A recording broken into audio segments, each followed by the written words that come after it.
नमस्कार, मैं हूं सौरभ श्रीवास्तव। दिल्ली में एमसीडी चुनाव के दिन जैसे जैसे नज़दीक आ रहे हैं वैसे वैसे नेताओं के बीच जो बयानबाजी है वो और भी तल्ख होती दिखाई दे रही है।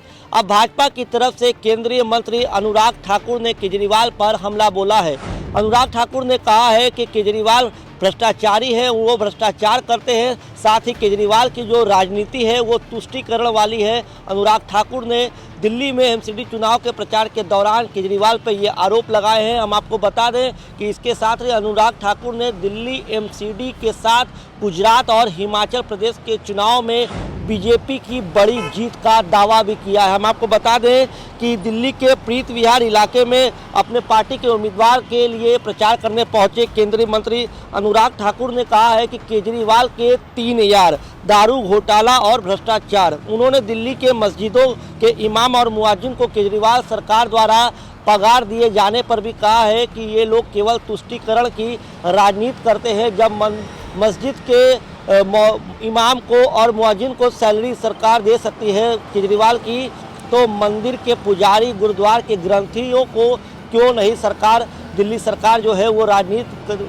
करती है केवल इनके नाम पे, लेकिन इन्हें पगार नहीं देती है। तो लगातार हम आपको बता दें कि बीजेपी जो है पूरी तरीके से गुजरात विधानसभा चुनाव के साथ साथ दिल्ली के एमसीडी चुनाव पे भी अपना फोकस बनाई हुई है और लगातार एक बड़ी प्लानिंग के साथ बड़े नेताओं की टीम को दिल्ली के चुनावी मैदान में बीजेपी की तरफ से उतारा जा रहा है। इसमें कई सांसद, विधायक और कई राज्यों के जो बीजेपी शासित राज्यों के मुख्यमंत्री हैं वो भी लगातार दिल्ली आ रहे हैं और एमसीडी चुनाव में अपने प्रत्याशियों के लिए प्रचार करते हुए दिखाई दे रहे हैं। हम आपको बता दें कि बीजेपी की तरफ से संकल्प रोड शो में पार्टी के कई दिग्गज नेता शामिल होने वाले हैं। इसमें केंद्रीय मंत्री नितिन गडकरी, अनुराग ठाकुर, ज्योतिरादित्य सिंधिया, पीयूष गोयल, भूपेंद्र यादव, सांसद डॉक्टर हर्षवर्धन, मीनाक्षी लेखी, मनोज तिवारी जैसे कई ऐसे दिग्गज नेता हैं जो घर घर प्रचार कर रहे हैं। नुक्कड़ सभाएं, जनसभाओं को तो कर ही रहे हैं।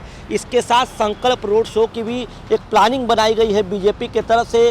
तो बीजेपी जैसे पिछले 3 बार से एमसीडी में बीजेपी का कब्जा रहा है, उसी कब्जे को बरकरार रखने के लिए बीजेपी ने खास रणनीति बनाई है। हम आपको बता दें कि पिछले रविवार को खुद बीजेपी के राष्ट्रीय अध्यक्ष जेपी नड्डा ने एक मेगा कैंपेन की शुरुआत की थी, जिसके बाद बड़े नेताओं की जो फौज है वो दिल्ली की धरती पर उतर चुकी है और बीजेपी के एमसीडी के जो प्रत्याशी हैं, पार्षद प्रत्याशी जो है, उनके लिए बड़े व्यापक तौर पे प्रचार प्रसार का अभियान को चला रही है। हम आपको बता दें कि दिल्ली में 4 दिसंबर को एमसीडी के चुनाव होने हैं और जिसके लिए अब कुछ ही दिन बचे हुए हैं। तो ऐसे में केजरीवाल और अब बीजेपी के बीच आमने सामने की टक्कर दिखाई दे रही है और दोनों नेताओं के बीच, दोनों दलों के नेताओं के बीच बयानबाजी का सिलसिला और भी तेज हो गया है। क्योंकि जो दुर्गति इन्होंने दिल्ली की है, देखिए पंजाब में इनकी सरकार बनने से पहले बड़े बड़े वायदे करते थे। एक ही राज्य में इनको जेल में बैठे गैंग लोगों को हत्या करने के लिए, उग्राही करने के लिए, आतंकवाद के समर्थकों को सड़कों पर आने का ये किसके, ये आम आदमी पार्टी के 3 महीने के शासनकाल में पंजाब में देखने को मिला। दिल्ली में जब इनकी सरकार थी और पंजाब में जब कांग्रेस की सरकार, तो क्या कहते हैं केजरीवाल, तब तो कैप्टन अमरिंदर को कहते थे, अमरिंदर जी पराली मत जलाओ, पराली मत जलाओ, पराली मत जलाओ। लेकिन इस बार जब पंजाब में इनकी अपनी सरकार, आम आदमी पार्टी की सरकार बनी, ये राजनीति में भी प्रदूषण किया और दिल्ली के वातावरण में प्रदूषण करने का काम किया है। ये अपने आप में दिखता है कि ये जो कहते हैं उससे जल्दी ही मुकर जाते हैं। झूठ के अगर किसी ने रिकॉर्ड बनाया है और भ्रष्टाचार का भी कोई रिकॉर्ड बना रहा है तो अरविंद केजरीवाल जी और आम आदमी पार्टी बना रही है।